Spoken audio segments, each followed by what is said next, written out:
ഇപ്പോഴും നമ്മുടെ രഞ്ജിത്തും നമ്മുടെ ആർമി ഉദ്യോഗസ്ഥരും ഒക്കെ പറയുന്ന പ്രകാരം ആ വണ്ടി ചെരിഞ്ഞിട്ടുണ്ടെങ്കിൽ അവിടെ ഇപ്പോഴും അതിനുള്ള സാധ്യത ഇപ്പോഴും അവിടെ ഉണ്ട്. ഇപ്പോഴും ആ സ്ഥലത്തേക്ക് നമ്മൾ എത്തിപ്പെട്ടിട്ടില്ല. ആ വണ്ടി ചെരിഞ്ഞിട്ടുണ്ടെങ്കിൽ ആ സ്ഥലത്തേക്ക് നമ്മൾ എത്തിപ്പെട്ടിട്ടില്ല. മണ്ണ് ഇനിയും എടുക്കാനുണ്ട് അവിടെ. ആ മണ്ണ് എടുക്കുന്നതിന് കൂടെ തന്നെ ആ പിന്നെ വെള്ളത്തിന്റെ ഭാഗത്തും കൂടി ഒരുമിച്ച് ഒരേ രീതിയിൽ ചെക്കിങ് പോയി കഴിഞ്ഞാലേ നമുക്ക് അത് ഇന്നെങ്കിലും അവനെ തിരിച്ചെടുക്കാൻ പറ്റുള്ളൂ. അർജുന് വേണ്ടിയുള്ള തിരച്ചിൽ ഇന്ന് 7ാം ദിവസത്തിലാണ്. ദേശീയപാതയിൽ നിന്ന് 90% മണ്ണു നീക്കം ചെയ്തു. അവിടെ വാഹനമുണ്ടാവാനുള്ള സാധ്യത വളരെ കുറവാണ്. പുഴയിലേക്ക് ഒഴുകിപ്പോവാനുള്ള ഒരു സാധ്യതയാണ് വിദഗ്ധ സംഘം പറയുന്നത് എന്നാണ് റവന്യൂ മന്ത്രി കഴിഞ്ഞ ദിവസം പറഞ്ഞിരുന്നത്. തുടക്കം മുതൽ ഈ സ്ഥലത്തുണ്ടായിരുന്ന ആളാണ് ജിതിൻ. അവിടുത്തെ ഒരു മണ്ണും ഇനി എടുക്കാനുള്ള മണ്ണും ഒക്കെ നോക്കുമ്പോൾ ഒരു വാഹനം നിൽക്കാനുള്ള അത്രയും മണ്ണ് അവിടെ ഇല്ല എന്നാണ് കർണാടക സർക്കാർ പറയുന്നത്. ജിതിൻ എന്താണ് തോന്നുന്നത്? ഇപ്പോഴും നമ്മുടെ രഞ്ജിത്തും നമ്മുടെ ആർമി ഉദ്യോഗസ്ഥരും ഒക്കെ പറയുന്ന പ്രകാരം ആ വണ്ടി ചെരിഞ്ഞിട്ടുണ്ടെങ്കിൽ അവിടെ ഇപ്പോഴും അതിനുള്ള സാധ്യത ഇപ്പോഴും അവിടെ ഉണ്ട്. ഇപ്പോഴും ആ സ്ഥലത്തേക്ക് നമ്മൾ എത്തിപ്പെട്ടിട്ടില്ല. ആ വണ്ടി ചെരിഞ്ഞിട്ടുണ്ടെങ്കിൽ ആ സ്ഥലത്തേക്ക് നമ്മൾ എത്തിപ്പെട്ടിട്ടില്ല. മണ്ണ് ഇനിയും എടുക്കാനുണ്ട് അവിടെ. ആ മണ്ണ് എടുക്കുന്നതിന് കൂടെ തന്നെ പിന്നെ വെള്ളത്തിന്റെ ഭാഗത്തും കൂടി ഒരുമിച്ച് ഒരേ രീതിയിൽ ചെക്കിങ് പോയി കഴിഞ്ഞാലേ നമുക്ക് അത് ഇന്നെങ്കിലും അവനെ തിരിച്ചെടുക്കാൻ പറ്റുള്ളൂ. രണ്ട് ഭാഗത്ത് പാരലായിട്ടുള്ള അതിശക്തമായിട്ടുള്ള തെരച്ചിലിന് നടത്തി കഴിഞ്ഞാൽ മാത്രമേ നമുക്ക് ഇന്ന് അവനെ ലഭിക്കുകയുള്ളൂ. വെള്ളത്തിൽ പോയിട്ടില്ല എന്ന് തന്നെയാണ് ഞാൻ വിശ്വസിക്കുന്നത്. കാരണം ആ ഫോൺ റിങ് ഞങ്ങളാരും വെറുതെ പറഞ്ഞത് ഒരു കാര്യമല്ല. അതൊക്കെ പ്രൂവണായിട്ടുള്ള കാര്യമാണ്. അത് ഉണ്ടായതുകൊണ്ട് നമുക്ക് അത് വിശ്വസിച്ചേ പറ്റുള്ളൂ വെള്ളത്തിൽ ക്യാബിൻ ഇല്ല എന്നുള്ളത്. അപ്പോൾ ഈ നേരത്തെ സൂചിപ്പിച്ചതുപോലെ അവിടെ ഇന്ന് കരസേനയുണ്ട്, നാവികസേനയുടെ ഉദ്യോഗസ്ഥരുണ്ട്. കഴിഞ്ഞ ദിവസം ഉച്ചയ്ക്ക് ശേഷമാണ് വന്നത്. അവരത് പരിശോധിച്ചു. കാലാവസ്ഥ അനുകൂലമായിരുന്നില്ല. ഇന്ന് കരസേനയുടെ നേതൃത്വത്തിൽ തെരച്ചിൽ നടത്തും എന്നാണ് നമ്മൾ അറിഞ്ഞിട്ടുള്ളത്. അതിൽ എത്രത്തോളം പ്രതീക്ഷയുണ്ട്? ഇതുവരെ നടന്ന ഒരു തെരച്ചിൽ പോലെ ഇരിക്കില്ല ഒരു പക്ഷേ ഇന്നത്തെ തെരച്ചിൽ. അതിൽ വലിയ പ്രതീക്ഷ കുടുംബം വെച്ച് പുലർത്തുന്നു. പ്രതീക്ഷ ഉണ്ട്.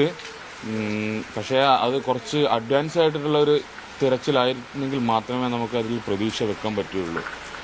ഇപ്പോൾ പറയാൻ പറ്റിയത് അത്യാധുനിക റഡാർ സിസ്റ്റം വരുന്നുണ്ടെന്നാണ്. അത് ഇന്നലെ അറിഞ്ഞ പ്രകാരം 9:30 ആകുമ്പോഴേക്ക് ഈ സംഭവ സ്ഥലത്ത് എത്തും എന്നാണ് അറിയിച്ചിരുന്നത്.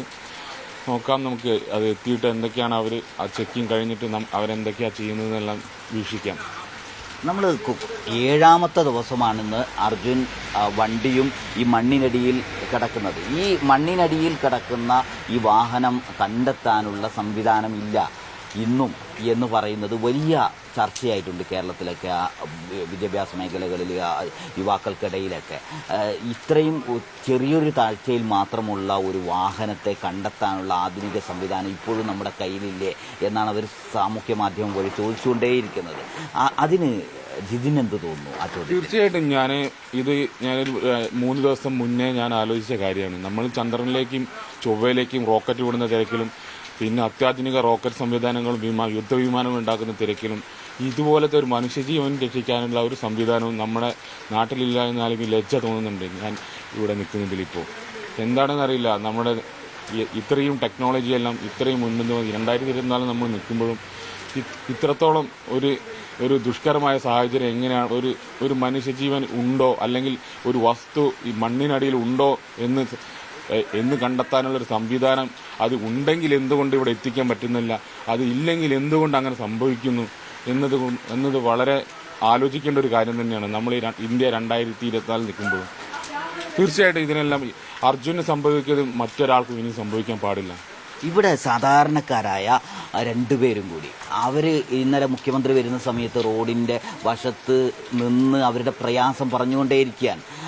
അങ്ങനെ ഒരു സഹോദരനെ നിങ്ങൾക്ക് മണ്ണിനടിയിലാണ്, കണ്ടെത്താൻ കഴിയുന്നില്ല. അവരുടെ ഒരു പ്രയാസവും ഇപ്പോൾ എങ്ങനെ അനുഭവപ്പെടുന്നുണ്ട്? തീർച്ചയായിട്ടും അവരെ എല്ലാ വിഷമങ്ങളും ഞങ്ങൾക്ക് അറിയാൻ പറ്റും. കാരണം അതേ വിഷമത്വത്തിൽ കൂടെ തന്നെയാണ് ഞങ്ങളും പോകുന്നത്. അവരെ കാര്യം എന്ന് വെച്ചാൽ അവർക്ക് ലോറി കിട്ടിയിട്ടുണ്ട്, ആളെയാണ് കിട്ടാത്തത്. നമുക്ക് 2 ആളെയും കിട്ടിയിട്ടില്ല.